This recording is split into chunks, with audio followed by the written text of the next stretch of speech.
کیا ماؤں نے لال جنے تھے؟ کیا دھرتی نے انسان دیکھے تھے؟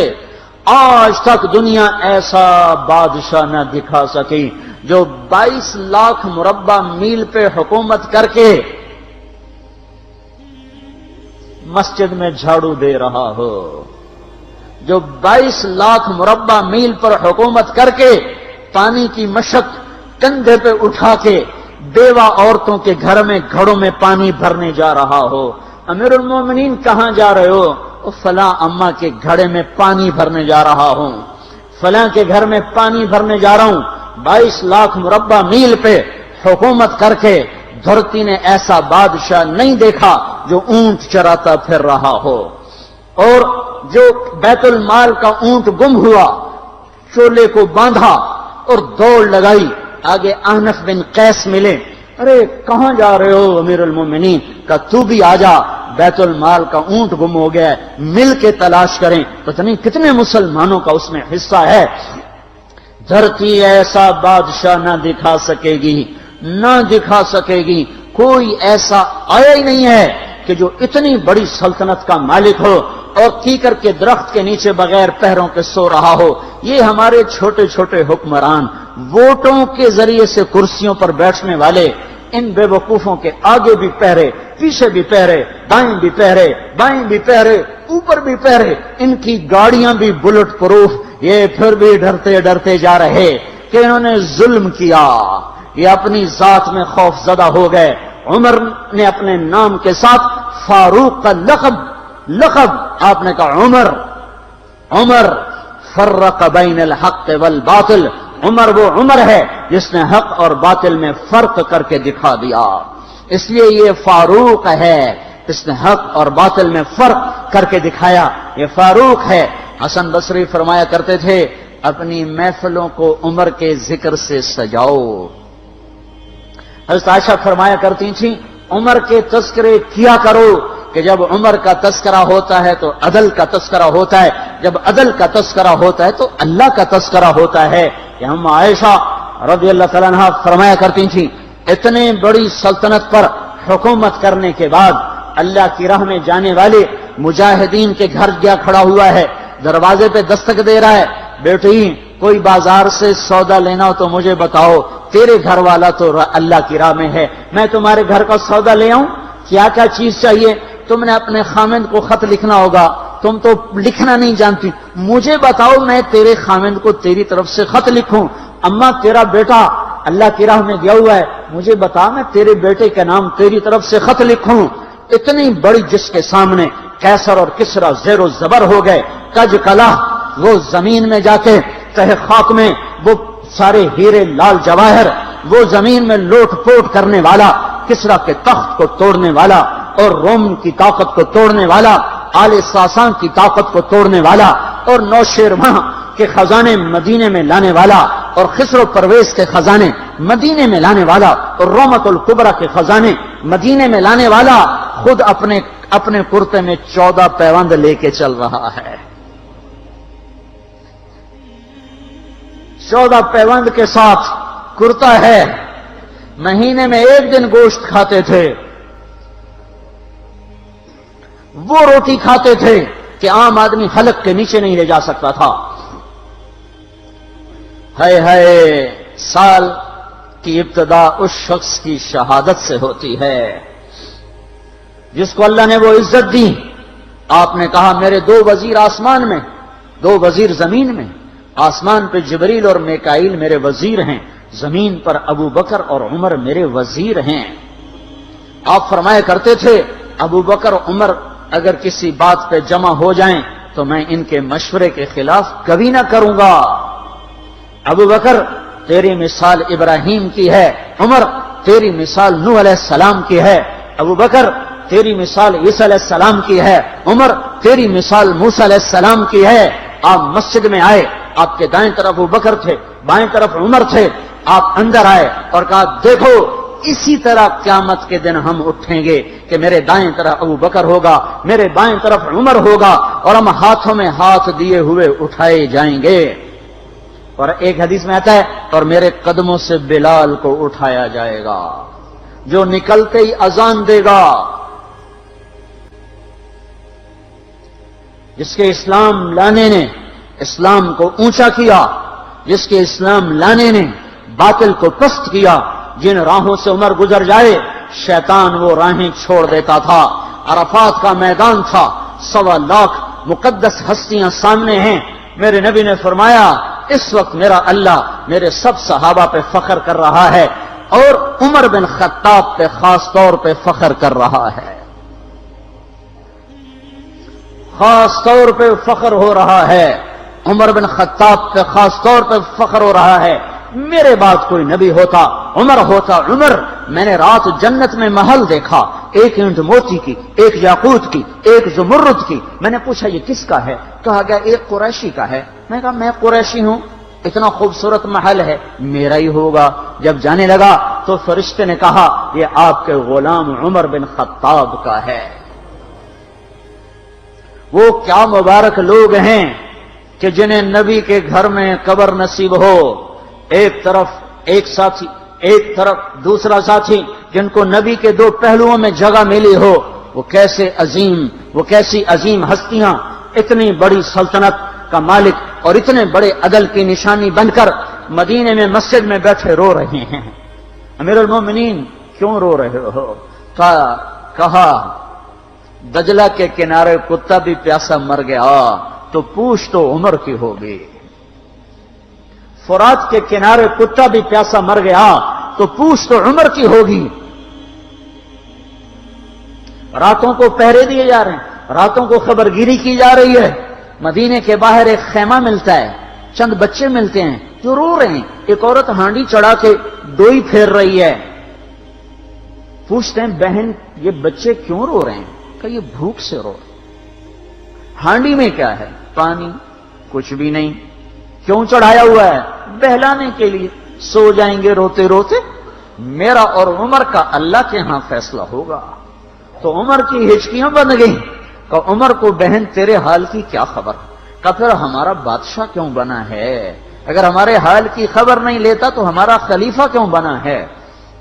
پر لگ گئے، بیت المال سے سامان نکالا، بوری بھری، سر پہ اٹھائی، کمر پہ اٹھائی۔ غلام اسلم نے کہا میں اٹھاؤں؟ کہ قیامت کے دن بھی میرا وزن تو اٹھائے گا۔ اسی طرح بھاگے ہوئے آئے، پنیر نکالا، آٹا نکالا، گھی نکالا، شہد نکالا، ڈال کے ہانڈی میں نیچے آگ، خود دھواں، گیلی لکڑیوں میں پھونکے مار مار مار آگ جلائی، حلوہ تیار کیا، پھر پلیٹوں میں ڈال ڈال کے بچوں کو کھلایا۔ وہ عورت کہنے لگی کاش عمر کی بجائے تو خلیفہ ہوتا۔ تو یہ نہیں کہا کہ میں ہی عمر ہوں، میں ہی عمر ہوں۔ فرمایا جب کل تو امیر المومنین سے ملے گی تو مجھے بھی وہیں دیکھ لے گی، مجھے بھی وہیں پا لے گی۔ پھر وہاں بیٹھ کے دیکھتے رہے، اٹھ کے چل دیے۔ بچے ہنسنے لگے، کھیلنے لگے تو اپنے غلام سے فرمایا میں نے انہیں روتا دیکھا تھا، میرا جی چاہا میں انہیں ہنستا بھی دیکھوں۔ 22 لاکھ مربع میل پہ اسلام پھیلا کر حکومت اس سے بھی بڑے علاقے میں لوگوں نے کی۔ چنگیز نے اس سے زیادہ فتوحات کی، محمود غزنوی نے اس سے زیادہ کی، سکندر تیمور نے اس سے زیادہ کی۔ پر فتوحات کر کے یوں خدمت کر رہا ہو، پانی بھر رہا ہو، اونٹ چرا رہا ہو، امامت کرا رہا ہو، 14 پیوند لگے کپڑوں کے ساتھ خلافت کے تخت پر بیٹھا ہوا ہو، یہ دھرتی میں پھر کوئی نہیں آئے گا۔ ہے نماز میں خنجر لگا، نماز پڑھاتے ہوئے 27 ذوالحج، 27، 28، 29 یکم کو انتقال ہوا۔ یکم محرم موت کے آثار گہرے نظر آئے۔ بیٹے کو بلایا کہ بیٹا جاؤ اما عائشہ سے پوچھ کے آؤ کہ عمر اپنے ساتھیوں کے ساتھ دفن ہونے کی اجازت چاہتا ہے۔ امیر المومنین کے لقب سے بات نہ کرنا، عمر کہنا، عمر اب میں امیر المومنین نہیں رہا۔ جب وہ پوچھنے گئے تو حضرت عائشہ رو رہی تھیں۔ انہوں نے عرض کیا اما جان میرا باپ اپنے ساتھیوں کا پڑوس چاہتا ہے۔ انہوں نے فرمایا یہ جگہ تو میں نے اپنے لیے رکھی تھی، لیکن اگر عمر چاہتے ہیں تو ان کو مجھ پر فضیلت ہے، میں ان کے لیے دستبردار ہوں۔ انہوں نے واپس آ کر خوشخبری سنائی، مبارک ہو اجازت مل گئی۔ کہ نہیں شاید میرے شرم میں اجازت دی ہو، جب مر جاؤں تو مجھے دوبارہ دروازے کے سامنے رکھ کر پھر جا کے پوچھنا، اس وقت اجازت ملے تو پھر لے جانا، ورنہ مجھے بقیع کی طرف لوٹا دینا۔ اتنے میں حضرت علی آئے، پریشان دیکھا، عمر کیوں موت سے ڈر گئے؟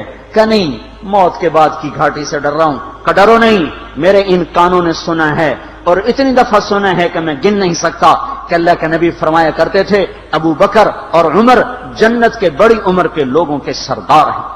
آپ نے فرمایا تو اس بات کی گواہی دے گا؟ کہ میں بھی دوں گا، میرا بیٹا حسن بھی دے گا۔ امام حسن بھی ساتھ تھے۔ کہ میں بھی دوں گا، میرا بیٹا حسن بھی گواہی دے گا۔ پھر بھی ہے جو جنت کی بشارتیں لیے ہوئے ہیں، 10 مبشرہ، ابو بکر جنتی، عمر جنتی، عثمان جنتی، علی جنتی، طلحہ جنتی، زبیر جنتی، ابو عبد الرحمن بن عوف جنتی، ابو عبیدہ بن جراح جنتی، سعید بن زید جنتی۔ آپ نے نام لے کر گنے، نام لے کر گن کر کہا، سنو ابو بکر جنتی ہے، عمر جنتی ہے، عثمان جنتی ہے، علی جنتی ہے، طلحہ جنتی ہے، زبیر جنتی ہے، سعد بن ابی وقاص جنتی ہے، عبد الرحمن بن عوف جنتی ہے، ابو عبیدہ بن جراح جنتی ہے، سعید بن زید جنتی ہے۔ میں ان سے راضی ہوں، لوگوں ان کا حق پہچانو، میں ان سے راضی ہوں، میں ان سے راضی ہوں۔ پھر آپ نے فرمایا اگر تم نے ان کے بارے میں کسی ایک کے بارے میں بھی دل میں بغض لے کر مر گئے، اور تم نے اتنی بندگی کی تھی کہ سوکھ کے کانٹا ہو گئے تھے، روزے اتنے رکھے تھے کہ پیٹ کمر کو لگ گیا تھا، سجدے اتنے کیے تھے کہ تمہارے ماتھے اور گھٹنوں پر پتھروں جیسے نشان پڑ گئے تھے، اتنا کچھ کر کے ان 10 میں سے کسی ایک کا بغض لے کر اگر تم مر گئے تو اللہ تمہیں منہ کے بل جہنم میں گرا دے گا۔ لوگوں میں ان سے راضی ہوں، ان کا حق پہچانو، جن کو اللہ بھی رضا کے پروانے دے رہا ہو، جن کو اللہ کا رسول رضا کے پروانے دے رہا ہو، جن کو وزارت کا شرف مل چکا ہو، نبی کے پہلو میں قبر جن کی بننے کا اعلان ہو چکا ہو، وہ موت پر کیا کہہ رہا ہے؟ موت پہ کیا کہہ رہا ہے؟ اپنے بیٹے سے کہا میرا سر زمین پہ ڈال دے۔ ان کی گود میں سر تھا عبداللہ بن عمر، تو انہوں نے گود سے ہٹا کر پنڈلی پہ رکھ لیا، یہاں رکھ لیا۔ چلے گئے، کیا کہہ رہا ہوں سنتے نہیں ہو، زمین پہ ڈال دو۔ تو انہوں نے زمین پہ ڈالا تو اپنے چہرے کو مٹی میں رکھ دیا اور ایسے ملنے لگے اور کہنے لگے، اے میرے رب، اگر تو نے عمر کو معاف نہ کیا تو عمر ہلاک ہو جائے۔ ویل لک یا عمر ولامک ان لم یغفر لک ربک، عمر تیری ہلاکت ہے اگر تیرے رب نے تجھے معاف نہ کیا۔ یہ کہتے کہتے کہتے جان دے دی۔ 22 لاکھ مربع میل میں اسلام کو زندہ کرنے والا، این حالت نماز میں زخم کھا کے گرنے والا، مطلوب مصطفیٰ، وزیر مصطفیٰ، جنت کی خوشخبریاں لے کر پھر موت پر یوں کہہ رہا ہو، اللہ تو نے معاف نہ کیا تو میرا کیا بنے گا؟ کیا بے طلبی ہے۔ ان کے بیٹے خلافت کے اہل، ان کے بہنوئی سعید بن زید 10 مبشرہ میں سے دونوں کے نام کاٹ دیے، کہ یہ 6 ہیں جن سے اللہ کا رسول راضی تھا، جس کو چاہو خلیفہ بنا دو، جس کو چاہو حکومت دے دو، نہ میرے بیٹے کو ملے گی نہ سعید بن زید کو ملے گی۔ کسی نے کہا شوشہ چھوڑا، آپ کا بیٹا بھی تو بہت قابل ہے، اسی کو بنا دیں۔ تو اسے تو طلاق دینا نہیں آتا، حکومت کہاں سے چلائے گا؟ یہ ایک واقعہ کی طرف اشارہ کیا ہے۔ اس کے پیچھے ایک واقعہ ہے جس کو انہوں نے یاد کر کے فرمایا، وہ تو طلاق دینا نہیں جانتا، وہ حکومت کیا چلائے گا؟ حالانکہ بڑے صحابہ میں عبداللہ بن عمر کا مقام ہے۔ ہے جنازہ صہیب رومی نے پڑھایا، دروازے کے سامنے لا کے رکھ دیا گیا، سب لوگ جنازے کے ساتھ کھڑے ہو گئے، عبداللہ بن عمر اکیلے آگے گئے، دروازے پر دستک دی تو اما جان میرا باپ عمر بن خطاب دروازے پہ حاضر ہو چکا ہے، اندر آنے کی اجازت چاہتا ہے۔ تو عائشہ رضی اللہ تعالیٰ نے اپنی چادر کو اٹھایا اور روتے ہوئے باہر نکل گئیں۔ پھر لوگ اندر داخل ہوئے، قبر کھودی گئی، قبر کھودتے ہوئے عبداللہ بن عباس بھی قبر کے کھودنے میں شریک تھے۔ تو کہتے میرے کندھے پہ کسی نے ہاتھ رکھا، میں نے پیچھے مڑ کے دیکھا تو علی رضی اللہ تعالیٰ عنہ کھڑے رو رہے تھے اور فرما رہے تھے مجھے پتا تھا تو یہیں آئے گا، یہاں تیرے سوا کوئی نہیں آ سکتا، کہ میں نے ایک دفعہ نہیں کتنی دفعہ میں نے اللہ کے نبی سے یہ بات کا تکرار سنا، میں ابو بکر اور عمر، اس کا اتنا تکرار سنا ہے میں نے کہ مجھے یقین تھا یہیں آئے گا، تو اور کہیں نہیں جا سکتا۔ میرے بھائیو،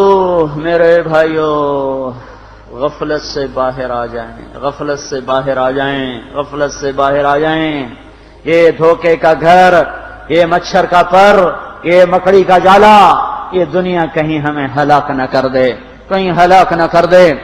ان لوگوں کو سامنے رکھ کے زندگی گزارو جنہوں نے اللہ کو راضی کیا، اس کے رسول کو راضی کیا، کلمہ حق کو بلند کیا، خیر کے ذریعہ بنے، شر کے مٹانے والے بنے، اور دنیا میں مرنے کے بعد بھی ان کے تذکرے ہدایت کا سامان بنے، ان کے تذکرے روشنی کا مینار بنے۔